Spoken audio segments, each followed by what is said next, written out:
Hello everyone, কি অবস্থা সবার? কেমন আছেন সবাই? আমিও অনেক ভালো আছি। গতকালকে জামাই ষষ্ঠী উপলক্ষে আমার পেজে একটা ভিডিও আপলোড করেছিলাম।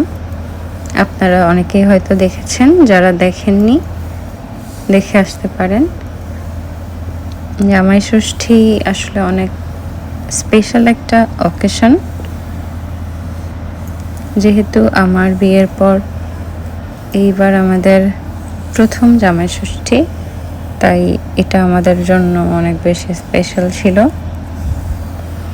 প্লাস আপনারা হয়তো এখন জানেন গতকালকে আমার অ্যানিভার্সারি ছিল, আমাদের বিয়েরও 1 বছর পূর্ণ হয়। তাই গতকালকের দিনটা আমাদের জন্য অনেক বেশি স্পেশাল ছিল।